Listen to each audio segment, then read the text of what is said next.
ایک مرتبہ حضرت موسیٰ علیہ السلام نے اللہ سے سوال کیا، اے اللہ، آپ انسانوں کو کیوں پیدا کرتے ہو، پھر انہیں کیوں مار دیتے ہو؟ اللہ کا جواب سن کر سب حیران رہ گئے۔ بسم اللہ الرحمن الرحیم۔ ناظرین، ایک مرتبہ حضرت موسیٰ علیہ السلام نے اللہ تعالیٰ سے سوال کیا، یا اللہ، آپ نے انسانوں کو کیوں پیدا کیا؟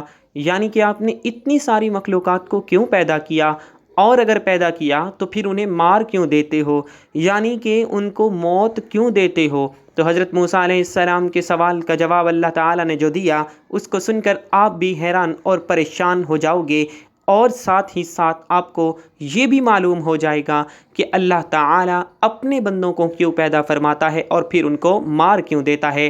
ناظرین، جیسا کہ آپ سب جانتے ہو کہ حضرت موسیٰ علیہ السلام اللہ سے ہم کلام ہوا کرتے تھے، یعنی کہ اللہ سے بات کیا کرتے تھے۔ اکثر حضرت موسیٰ علیہ السلام کوہ طور کی پہاڑی پر جا کر اللہ سے بات کرتے تھے۔ اس وقت اللہ تعالیٰ نے آپ کو اتنی ساری حکمتیں اور اتنی ساری صفاتیں عطا فرمائیں کہ جو ہر انسان کے لیے ایک بہت بڑی نصیحت اور زندگی جینے کے صحیح طریقے کے لیے بہت ہی فائدہ مند ہیں۔ ایک مرتبہ حضرت موسیٰ علیہ السلام نے اللہ تعالیٰ سے سوال کیا، اے اللہ، آپ لوگوں کو پیدا کرتے ہو اور پھر ان کو مار بھی دیتے ہو، ان میں آپ کی کیا حکمت ہے، یعنی کہ آپ ایسا کیوں کرتے ہو؟ تو یہ سن کر اللہ تعالیٰ نے حضرت موسیٰ علیہ السلام کو حکم دیا کہ اے موسیٰ، تم کھیتی بو دو۔ حضرت موسیٰ علیہ السلام نے اللہ کے حکم سے کھیتی کرنا شروع کیا۔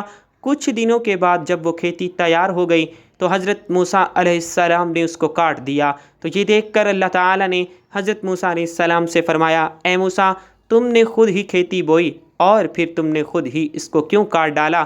یہ سن کر حضرت موسیٰ علیہ السلام نے عرض کیا، یا اللہ، کھیتی کے پکنے پر اس میں دانہ اور بھوسا تھا اور دونوں کو ملا جلا کر رکھنا مناسب نہیں تھا، اس لیے حکمت کا تقاضا یہی ہے کہ ان دونوں کو جدا جدا کر دیا جائے۔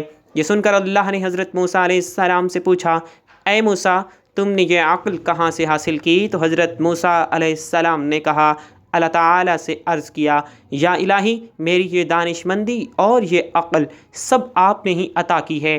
یہ سن کر اللہ تعالیٰ نے فرمایا، اے موسیٰ، پھر یہ دانش مندی مجھ میں کیوں نہ ہوگی؟ اے موسیٰ، دیکھو، انسانوں کی روحیں دو قسم کی ہوتی ہیں، ان میں ایک روح پاک ہے اور ایک روح ناپاک ہے، اور ہر انسان کے جسم ایک رتبے کے نہیں ہوتے۔ کسی کے جسم میں موتی کی طرح پاک اور صاف روح ہوتی ہے تو کسی کے جسم میں کنچ کی پونچھ کی طرح روح موجود ہوتی ہے۔ ان روحوں کو بھی ٹھیک اسی طرح سے ہی ایک دوسرے سے علیحدہ کرنا مناسب ہے، یعنی کہ جدا جدا کرنا ضروری ہے۔ جس طرح سے تم نے گندم کو بھوسے سے الگ کر دیا ہے تاکہ جو نیک روح ہوتی ہے وہ جنت کو چلی جائے اور جو بری روح ہوتی ہے وہ دوزخ میں چلی جائے۔ اے موسیٰ، یہ تو انسان کو مارنے کی حکمت تھی، اور انسانوں کو پیدا کرنے کی حکمت یہ ہے کہ ہماری صفات کا اظہار ہو جائے۔ حدیث قدسی میں ہے کہ اللہ تعالیٰ ارشاد فرماتا ہے کہ میں ایک پوشیدہ خزانہ تھا، اس لیے میں نے چاہا کہ میں پہچانا جاؤں، اس لیے میں نے مخلوق کو پیدا کیا، میں نے انسانوں کو پیدا فرمایا۔ اے موسیٰ، انسان کے جسم میں جو موتی ہے اس کو کبھی بھی ضائع نہیں کرنا چاہیے بلکہ اس کی حفاظت کرنی چاہیے۔ تو ناظرین، ہمارے لیے بھی یہ کتنی بڑی حکمت ہے کہ اللہ تعالیٰ انسانوں کو کیوں پیدا کرتا ہے اور پھر ان کو مار کیوں دیتا ہے۔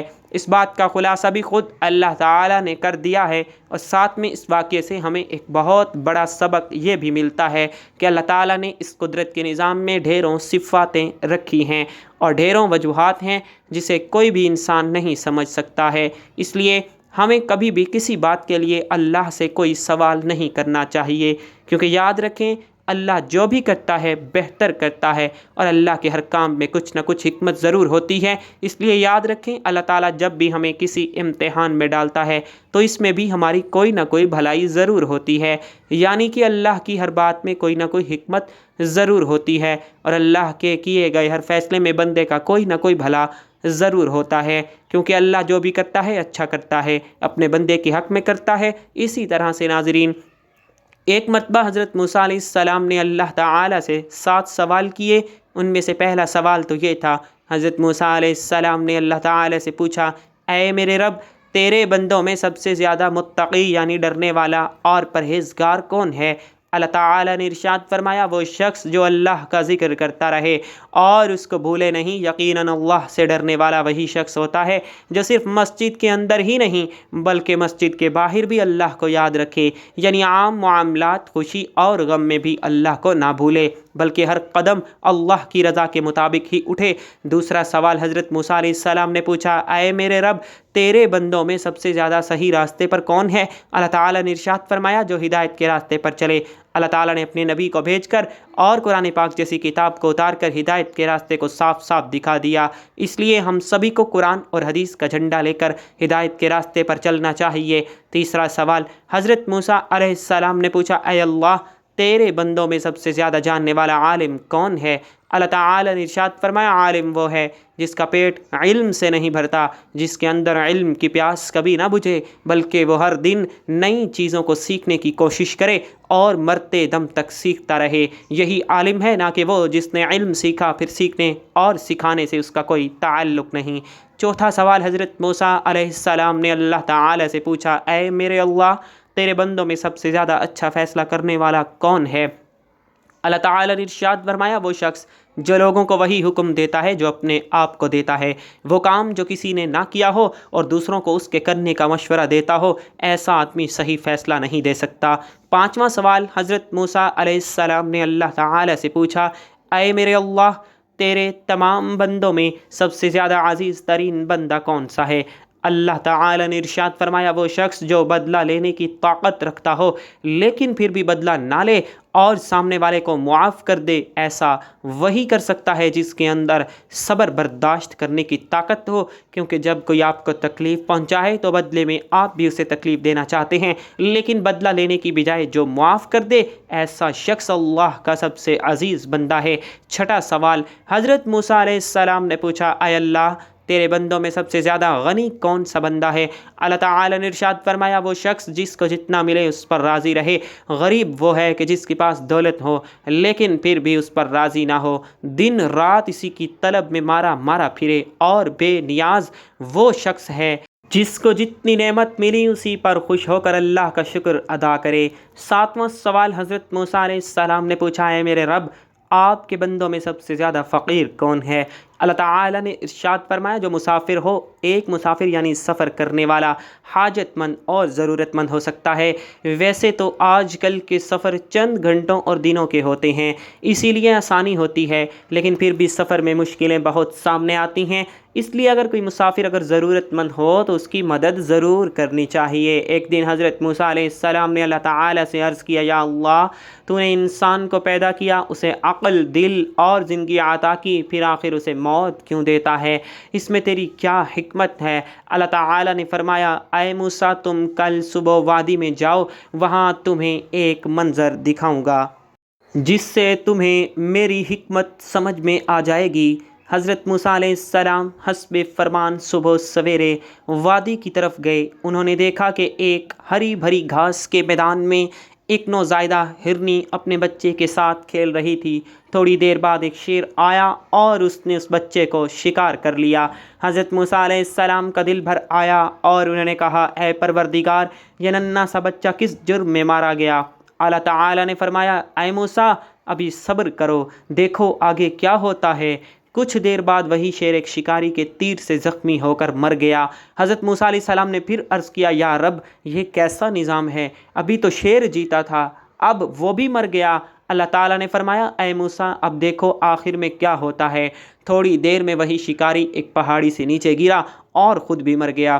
حضرت موسیٰ علیہ السلام حیران رہ گئے۔ تب اللہ تعالیٰ نے فرمایا، اے موسیٰ، تم نے جو ہرنی کا بچہ دیکھا تھا وہ بچہ پچھلے جنم میں ظالم تھا، اس نے اس شکاری کے والد کو ناحق قتل کیا تھا۔ میں نے اس بچے کی روح کو دنیا میں بھیجا تاکہ اس کے گناہ کا بدلہ دوں، پھر میں نے شیر کو اس بچے پر مسلط کیا تاکہ انصاف ہو جائے، پھر شیر کو مارنے والے شکاری کو بھی موت دے دی تاکہ میں اسے اس کے اعمال کے بدلے جزا دوں۔ اے موسیٰ میرا ہر فیصلہ عدل پر مبنی ہے، موت میرے نظام انصاف کا حصہ ہے، ظلم کا خاتمہ اور عدل کا آغاز۔ حضرت موسیٰ علیہ السلام کی آنکھوں سے آنسو بہنے لگے۔ انہوں نے عرض کیا یا رب تو پاک ہے، تیری ہر تقدیر میں حکمت ہے، ہم ظاہری آنکھوں سے دیکھ کر فیصلہ کرتے ہیں مگر تیری تدبیر وہ جانتا ہے جو باطن کو سمجھتا ہے۔ اللہ تعالیٰ نے فرمایا اے موسیٰ اسی لیے میں نے موت کو زندگی کے بعد رکھا تاکہ ہر ایک کو اس کے اعمال کے مطابق بدلہ دوں۔ موت نہ ظلم ہے نہ انتقام بلکہ عدل کی ابتدا ہے۔ یہ واقعہ ہمیں سکھاتا ہے کہ انسان دنیا کی ظاہری زندگی کو سب کچھ سمجھتا ہے مگر اللہ تعالیٰ کے نزدیک اصل زندگی موت کے بعد شروع ہوتی ہے، جہاں ہر عمل کا حساب اور ہر حق کا بدلہ دیا جاتا ہے۔ ایک دن ایک نیک بزرگ اپنے شاگردوں کے ساتھ قبرستان کے پاس سے گزر رہے تھے۔ شاگردوں میں سے ایک نے سوال کیا حضرت اللہ تعالیٰ نے انسان کو پیدا کیا پھر آخر موت کیوں دیتا ہے؟ اگر زندگی ہی مقصد تھی تو ہمیشہ کے لیے زندہ رکھ دیتا۔ بزرگ مسکرائے اور کہا بیٹا آؤ میں تمہیں ایک مثال سے سمجھاتا ہوں۔ وہ سب ایک کاریگر کے پاس گئے جو مٹی کے برتن بنا رہا تھا۔ بزرگ نے شاگرد سے کہا دیکھو بیٹا یہ مٹی کے ڈھیر کو دیکھ رہے ہو؟ اس کاریگر نے اس سے خوبصورت برتن بنائے، اب اگر کوئی برتن ٹوٹ جائے تو کیا یہ نقصان ہے یا پھر فائدہ؟ شاگرد نے کہا اگر برتن بیکار ہو جائے تو کاریگر اسے توڑ کر نئی مٹی بناتا ہے تاکہ کچھ بہتر بنا سکے۔ بزرگ نے فرمایا بالکل ایسے ہی اللہ تعالیٰ نے انسان کو مٹی سے پیدا کیا۔ دنیا اس کے لیے ایک بھٹی ہے جہاں اسے تپایا جاتا ہے، آزمایا جاتا ہے، سنوارا جاتا ہے۔ جب وہ مکمل ہو جاتا ہے تو اللہ تعالیٰ اسے اس دنیا سے لے جاتا ہے تاکہ اس کو ابدی زندگی عطا کرے جہاں نہ موت ہے نہ دکھ ہے۔ پھر انہوں نے کہا اللہ موت کو فنا نہیں بناتا بلکہ ایک دروازہ بناتا ہے دنیا سے ابدیت کی طرف۔ موت دراصل پیدا ہونے کے عمل کا دوسرا مرحلہ ہے۔ شاگرد کی آنکھوں میں آنسو آ گئے اور اس نے کہا حضرت تو گویا موت ختمی انجام نہیں بلکہ اصل زندگی کی شروعات ہے۔ بزرگ نے جواب دیا ہاں بیٹا، اسی لیے مومن موت سے نہیں ڈرتا بلکہ اس کا استقبال کرتا ہے کیونکہ وہ جانتا ہے کہ اس کے رب نے اس کے لیے ایک بہتر گھر تیار کیا ہے۔ پھر انہوں نے قرآن کی آیت پڑھی الذی خلق الموت والحیاۃ لیبلوکم ایکم احسن عملا، وہی ہے جس نے موت اور زندگی کو پیدا کیا تاکہ تمہیں آزمائے کہ تم میں سے کون اچھا عمل کرتا ہے۔ سورہ ملک آیت نمبر 2۔ اللہ پاک ہمیں عمل کی توفیق عطا فرمائے اور ہمارا خاتمہ ایمان پر فرمائے، آمین۔ ناظرین کمنٹ باکس میں اللہ تعالیٰ کے 99 ناموں میں سے ایک نام ضرور ٹائپ کیجیے گا۔ والسلام۔